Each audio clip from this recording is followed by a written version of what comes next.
किसान भाइयों, बात करते हैं हम यहाँ पर करेला में खाद शेड्यूल की। सबसे पहले बात करूँ जो हमारी गोबर की खाद है, जिसे कंपोस्ट खाद भी कहा जाता है।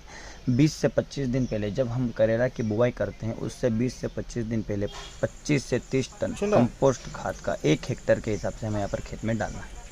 रासायनिक खाद की बात करूँ तो 50 kilogram DAP, 50 kilogram muriate of potash का मिश्रण हमें प्रति हेक्टेयर के हिसाब से डालना है।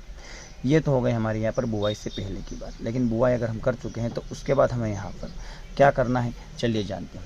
करेला में बहुत सारे जो हमारे किसान भाई है SOP यानी कि पोटेशियम सल्फेट 0050 प्लस 17.5% एस खाद को 5 ग्राम प्रति लीटर पानी में मिलाकर छिड़काव करवा सकते हैं या ड्रेंचिंग करा सकते हैं। अब इसका फ़ायदा क्या है, क्योंकि इसको आप अधिकतर भूल जाते हो, तो चलिए मैं आपको बताता हूँ। तो पोटेशियम सल्फेट को इसलिए नहीं भूलना है क्योंकि ये जड़ों को मजबूत करता है, उसमें पानी के अवशोषित करने की क्षमता को बढ़ाता है, पोषक तत्वों को बेहतर अवशोषण प्रदान करता है। बहुत सारी जैसे सूखे की बीमारी है, अधिक तापमान से जब हमारे जो शुरुआत में करेला जो है पीलापन जो आता है उसको कंट्रोल करने में हमारे यहाँ पर पोटेशियम सल्फेट जो है मदद करता है, इसलिए इसका उपयोग भी हमें यहाँ पर करना ही करना है।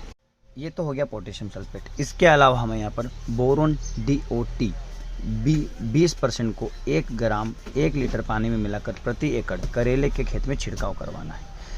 DOT मतलब डाइसोडियम ऑक्टाबोरेट टेट्राहाइड्रेट। अब इसका मतलब क्या और इसका फ़ायदा क्या है, क्योंकि बोरान को भी आप छोड़ नहीं सकते, तो आपको बोरान का भी उपयोग करना है।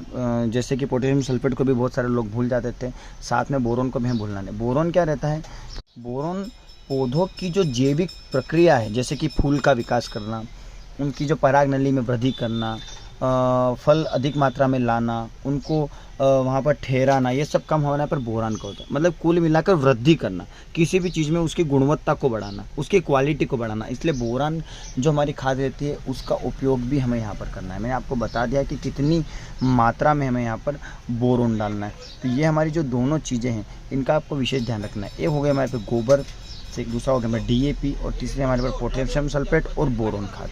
ये शुरुआती तौर जब हमारी ख़त्म हो जाती है और जब हमारी फसल 40 दिन लगभग होने आ जाती है, तब हमें यहाँ पर माइक्रो न्यूट्रिएंट्स का उपयोग ज़रूर करना है और एक बार और यूरिया उसमें डलवाना है, ताकि हमारी जो पौधे की ग्रोथ है, फल की ग्रोथ है, फूल की ग्रोथ है, वो सारे यहाँ पर एक बार बढ़ जाए। तो इसका ध्यान भी आपको विशेष तौर पर रखना है। हमारे करेले की फसल ज़्यादा वायरस कैसे आता है, ज़्यादा नमी के कारण, लेकिन ज़्यादा उत्पादन कैसे मिलता है, वो भी ज़्यादा नमी के कारण। अगर रिस्क नहीं लोगे तो उत्पादन भी नहीं मिलने वाला है इतना। दोनों बातें एक दोनों के विपरीत ही, दोनों समान है। ज़्यादा नमी रहेगी तो कीट होंगे और वो यहाँ से वहाँ वायरस फैलाएंगे, लेकिन अगर कम नमी रहेगी तो उत्पादन भी कम होगा। ये दोनों कहानी है, तो वो भी आपको ध्यान रखना है। धुआं हमारे खेत के चारों तरफ धुआं करना है। अगर आप नमी रख रहे हैं तो फल के उत्पादन के लिए हमें नमी रखना ही पड़ेगी। तो आप इस तरह से खाद शेड्यूल से आप अपनी फसल को अच्छी गुणवत्ता वाला बना सकते हैं। तो आज की वीडियो में इतना मिलते हैं अगली